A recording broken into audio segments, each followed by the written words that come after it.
In 2011, the Federal Energy Information Administration declared that the Monterey Shale Formation, which spans 1,750 square miles in central and southern California, held over 15 billion barrels of recoverable oil, 64% of all the oil in the lower 48 states. Those numbers got the attention of the energy industry and the environmental movement, and the state of California, which could see a multi-billion-dollar tax windfall if wide-scale fracking of the Monterey Shale Formation comes to pass. What are the pros and cons of increasing the use of fracking in California? We'll ask. Rock Zierman, CEO of the California Independent Petroleum Association. Bill Allayaud, California Director of Governmental Affairs for the Environmental Working Group, and Jason Marshall, the Chief Deputy Director of the California Department of Conservation, the agency tasked with writing the state's new regulations on fracking. Fracking, them are fighting words. Additional funding for the Maddy Report made possible by a grant from Paramount Agricultural Companies, growing healthy food for you and your family. From Fresno, the Maddy Report, with Executive Director of the Maddy Institute, Mark Keppler. Welcome. How important is fracking to the oil and gas industry? We have a key spokesperson to answer that and other questions about fracking. He is Rock Zierman, the CEO of the California Independent Petroleum Association. Welcome to the Maddy Report. Thanks for having me. Okay, so fracking is currently being done in California, isn't it? It is. In fact, it's been done in California for about 40 years. But it's only done in about a third of the wells that we actually drill in California, unlike some of the other states. And it's primarily done in Kern County. Probably 95% of all hydraulic fracturing is actually happening around Bakersfield. And people can actually go to frackfocus.org. It's a website that state regulators run where we disclose when and where and what chemicals we use. So about a third of the wells in California, and it's been done for, like I said, 40 years. And where would you like to see fracking extended to? Well, I think that is dependent on the geology, on the economics. We've been testing hydraulic fracturing for some years now to see if we can tap into the Monterey Shale. We know there's potentially 15 billion barrels of oil that can be produced there. But unlike in North Dakota, in the Bakken Shale, or the Eagle Ford in Texas, we've not been successful in using hydraulic fracturing to harness the Monterey Shale. So it's been limited use, and that's why we still only use about a third of the time. What do you see as the advantages to fracking? Well, you know, the easy oil is gone. You know, the days when Jed Clampett's going to fire a gun, it's going to come oozing out of the ground. Those days are gone. And so the oil is now found deeper in little pockets of rock. And so you have to, and in fact, it's so tight that it's difficult for the oil to even flow to a wellbore in many cases. So hydraulic fracturing creates that avenue for it to go from the reservoir to the wellbore. But it's not used in all areas because it is very expensive to do. What you typically need is a long reservoir that you can stick a horizontal well right in the middle of and do multi-stages of hydraulic fracturing to get all that oil to flow to one well. That makes it economical. But unfortunately in California, because of our geology, we haven't been successful in using that technology to harness the Monterey Shale. But fracking is supposed to use a lot of water. Where does that water come from? Again, we're fairly distinct from other parts of the country, whereas in North Dakota or Pennsylvania, they may use over 1 million gallons of water on an individual hydraulic fracturing job because they're doing that multi-stage fracking. We average about 166,000 gallons. You know, that's about an Olympic-sized pool. And to give a comparison for your viewers, you know, an average golf course in California uses about 300 gallons a day. So a well, and you keep in mind you will frack it once maybe in 10 years, is going to use about a half a day's use of water for a typical golf course. You know, you were talking about the chemicals are disclosed on that website. I thought that was one of the issues that the oil companies were concerned about, you know, proprietary interest of what that chemical mix is. Right. I don't think they ever had a problem with disclosing what the chemicals are. I think it was the exact recipe, in other words, the concentrations. If you look at a Coca-Cola can, it'll say on the back what chemicals they use, but it doesn't give you the magic recipe that's locked in a vault somewhere. And so they wanted similar treatment when it comes to their recipe. What about the concern about the disposal wells that are going to be involved in fracking when the water is used? Right. What about that? The concern is it might impact the aquifer. Right. Well, disposal wells, first of all, are distinct from fracturing a well. We currently dispose about 2 billion gallons of water a year through injection wells, disposal wells. And we're not the only industry to do that. Many industries, many public utilities use similar disposal wells. And so that's a highly regulated activity, both by the US EPA and the Division of Oil and Gas here in California. And we have to do a lot of things that you don't do with a typical well and what they don't do in other states. For instance, we have to map all the seismic fault lines, and we have to do an analysis of those to ensure that they're not going to negatively impact seismic activity. Yeah, I was going to ask you about that in terms of earthquakes. People are saying that fracking is, maybe it's going to increase the frequency of earthquakes. True? False. And that's pretty much unequivocally been answered by scientists, the U.S. Geological Survey, Mark Zoback at Stanford University. A lot of folks have discounted any direct impact between hydraulic fracturing and earthquakes. What I think some opponents of oil and gas have been doing is cherry picking information about disposal wells. There are in other states, not in California, but other states, there have been instances where they haven't reviewed the local fault lines, and the injection of water has impacted those faults and caused some minor seismic activity. But in California, because of our tough regulations, that hasn't been the case. So you're saying that where there is seismic activity, there shouldn't be fracking? No, because like I said, there's no link between hydraulic fracturing and seismic activity. The linkage has been in a few cases with the disposal wells. And as I said, the disposal wells, they do consider where the fault lines are and how that would impact them. Okay, well, I want to thank Rock Zierman, the CEO of the California Independent Petroleum Association, for joining us. Up next, the environmental response to fracking. That conversation in a moment. This is the Maddy Report.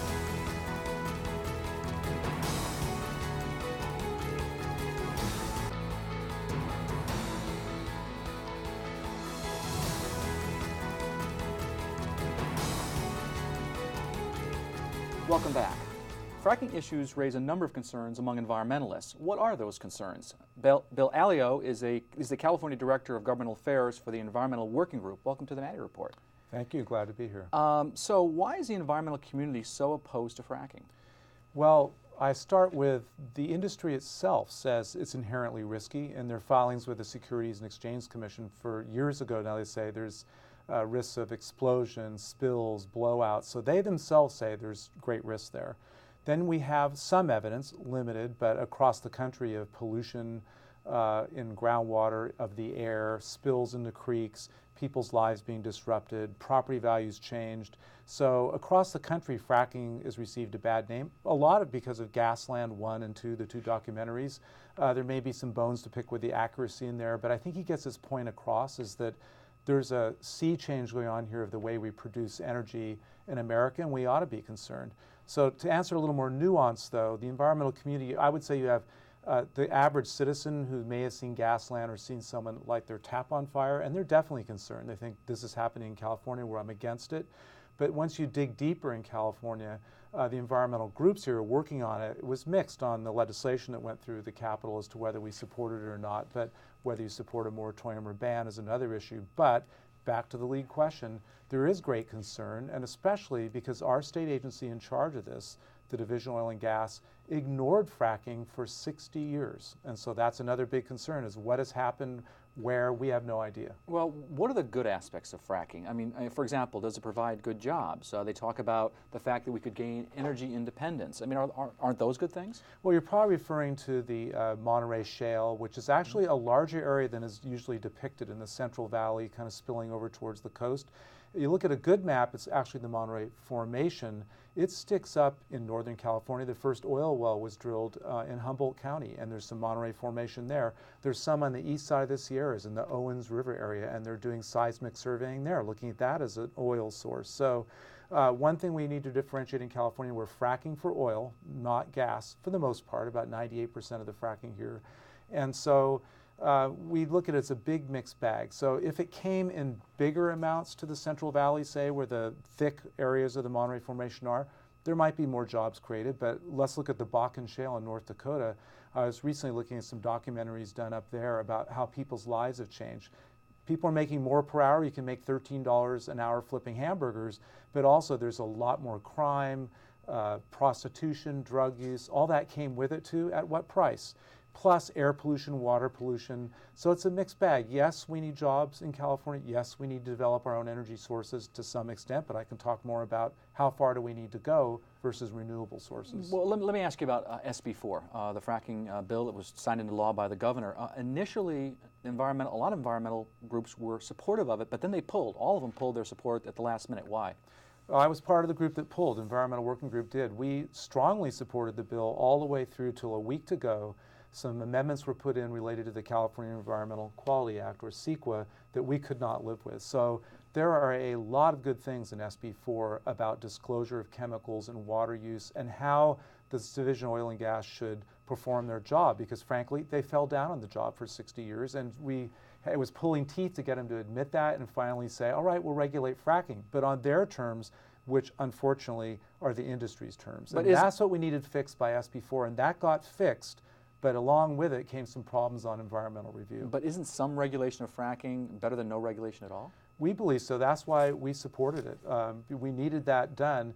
It's just very difficult for the environmental community who sees CIPA, the Environmental Quality Act, as a key law to protect Californians and to have public access into decision-making processes, kind of really undercut at the end. And we know Senator Pavley needed to get votes. She needed the governor to say, I'll sign a bill, which he, in an unusual move, said ahead of time, get me the bill, I want to sign it. So things happened real fast the last few days of the session that we couldn't control, and so at the end we pulled our support. We think some of those problems can get fixed in the next session. The governor's indicated that in his signing message. And so hopefully but there are parts that probably won't get fixed. We think the industry, the oil industry, is happy with some of that bill. Yes, it puts a much stronger regulatory burden on them, but it's not a burden. You know why? They're using toxic chemicals, using a lot of fresh water, disposing of toxic waste. This ought to be tightly regulated, and finally we'll get that out of the Division of Oil and Gas. Okay, we've only got about a minute left in the segment. I want to ask you this last question. That is, it was recently reported that the Obama administration has tentatively settled an environmental lawsuit over oil and gas drilling in Monterey and Fresno counties with an agreement to conduct a statewide study of fracking and the possible effects on water and wildlife. Does that alleviate your concerns? Not all the way. That refers to a Bureau of Land Management lease sale where some groups there sued successfully, and BLM had to slow down and say, all right, we'll do a study. We've sued them on the National Environmental Policy Act, or NEPA, saying they did an inadequate job of environmental review, because they did, and we won. So they're retracing their steps and doing some better studies and looks at that. That's a good thing, and it doesn't alleviate our concerns with the state. That's the limited amount of fracking oil drilling on federal lands in that area. We're looking at the Monterey Formation as so widespread, along with existing fracking in Kern County and Los Angeles County that has been way underregulated. So we're looking for an era of actually having the Division of Oil and Gas answer to the public first, and Chevron and Occidental Oil second. Well, I want to thank Bill Allayaud with the Environmental Working Group for joining us. Up next, a discussion of SB4 and how California is going to start regulating the practice of fracking, including fracking regulations. That conversation in a moment. This is the Maddy Report.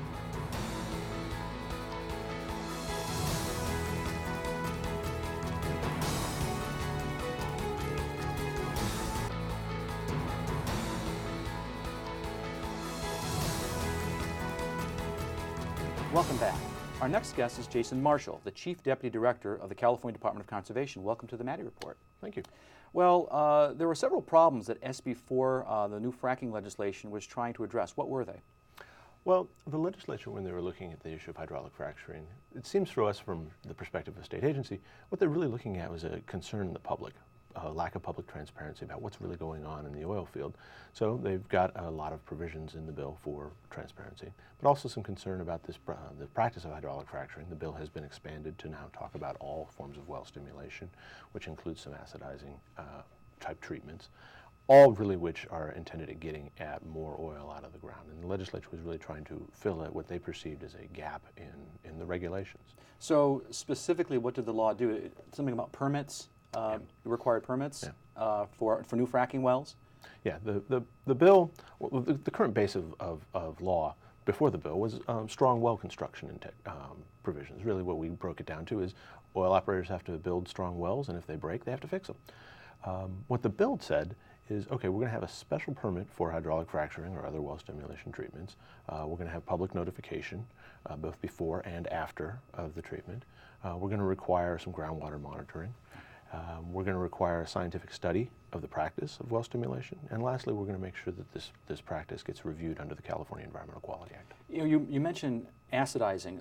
What exactly is that? And it's covered by the law. What is that? Acid is used in oil and gas production by the operators for a couple of different reasons. The provisions of the law will apply to the use of acid to increase the permeability of a hydrocarbon formation. So when the operators have drilled down into that formation 2,000, 3,000, 5,000 feet into the ground, if they apply that acid to the formation under pressure so that it fractures the formation, and then the acid is increasing porosity by etching the rock, or even if they just apply the acid out into a formation that's already fractured to increase the porosity of those fractures so that the oil flows back, those things are going to be covered by the bill. When they use an acid, say, to descale a well, just to clean out the inside of it, that's not really covered by the bill. It's a routine maintenance activity. But is acidizing going to be something that's used more in the Monterey Shale formation than other types of fracking procedures? Acidizing is one of those well stimulation techniques that may work for portions of the Monterey Shale. The Monterey Shale isn't really a uniform across the entire part of the state that it underlies. Parts of it are fractured and folded, other parts are less fractured and folded. Acidization, whether they call it acid fracking or just acid matrix stimulation, really works differently than, say, hydraulic fracturing, dependent upon how that hydrocarbon formation is built. Okay, you were mentioning that the law also calls for a study to evaluate the risks of fracking, such things as groundwater and surface water contamination, greenhouse gas emissions, local air pollution, seismic impacts, and the effects on wildlife and native plants and habitat. Who's doing that, and when is it going to get done?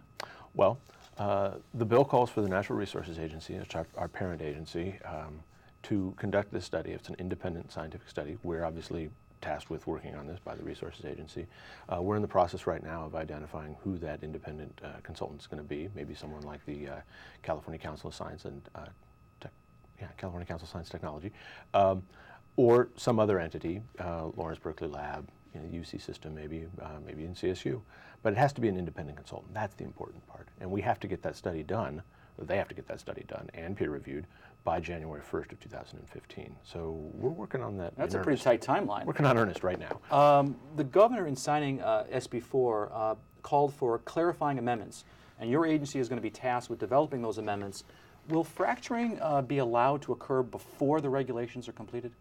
Hydraulic fracturing happens now. It's already happening. It's already happening. It's been happening for 20, 30, 40 years in California under the existing regulations, as I summarized them earlier. Build your well to meet our existing standards, and if you break it, you have to fix it. But as of January 1st of next year, 2014, the bill contains provisions for an interim permitting process, interim certification process that will take cover that year from January 1 of 2014 until 2015.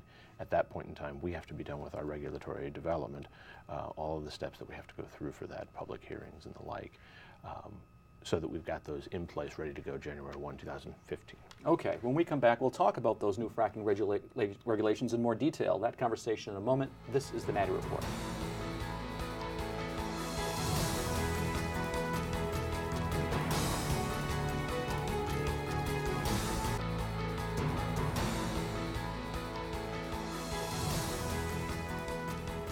Welcome back. The California Department of Conservation will be tasked with coming up with the regulations under the state's new fracking law. Those regulations have implications for groundwater quality, greenhouse gases, and many other concerns.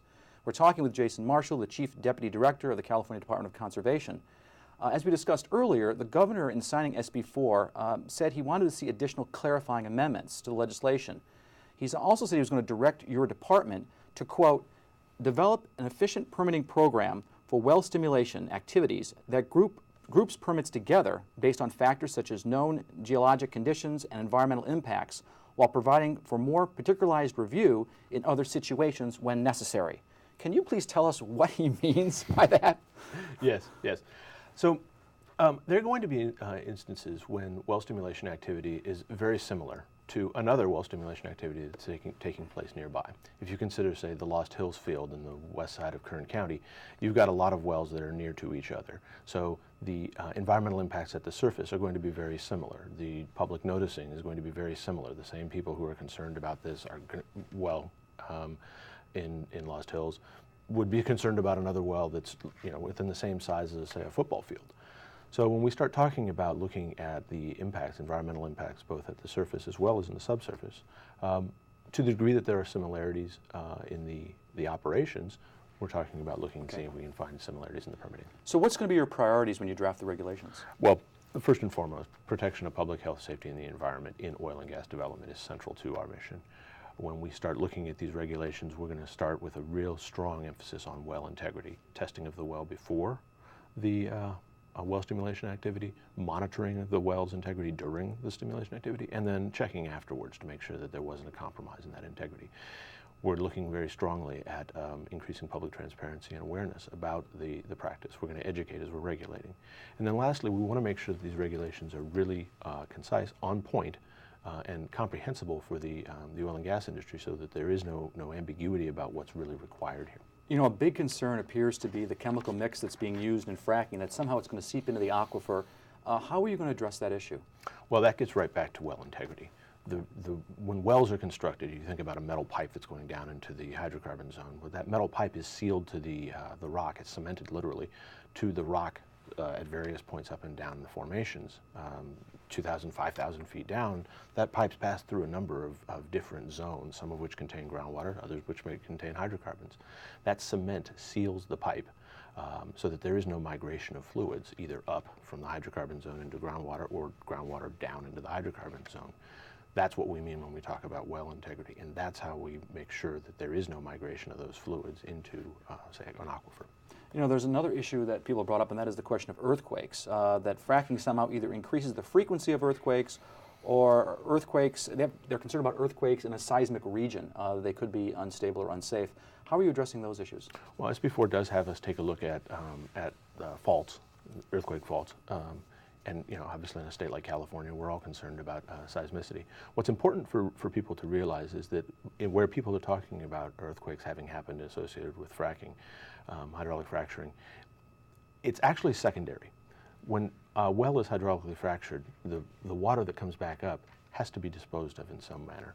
And when that water is put into a disposal well, into the ground, that can increase the pore pressure, which can cause a lubrication, if you will, lay term here, lubrication of a fault and then cause it to move. In California, oil operators produce 3 billion barrels of produced water out of existing hydrocarbon formations every year. And that water, 75% of it is injected back into the ground, into the hydrocarbon formation, or 20% of it is injected back into disposal wells. What are the disposal wells in California? They're depleted oil aquifers, so we're not increasing pore pressures. Those 3 billion barrels of water that have been injected annually, we've been doing that, the operators have been doing that for years with no evidence of seismicity. So no impact then on in terms of earthquakes? Right. Okay. Well, I want to thank Jason Marshall with the California Department of Conservation, Zierman with the California Independent Petroleum Association, and Bill Allayaud with the Environmental Working Group for joining us. If you want to stay current on local politics and policy, and statewide politics and policy, you can sign up for our free award-winning e-newsletter, The Maddy Daily, by logging on to our website at maddyinstitute.org. And now, another perspective. Fracking, like all activities we pursue to produce energy to support our way of life, should be monitored and regulated in order to minimize impacts on our atmosphere and environment. The main question we should ask ourselves is how can we utilize fracking without negatively impacting emissions both in our freshwater aquifers and in our atmosphere. For instance, one of the primary concerns is the flaming faucets that we all saw on TV in Dimmock, Pennsylvania.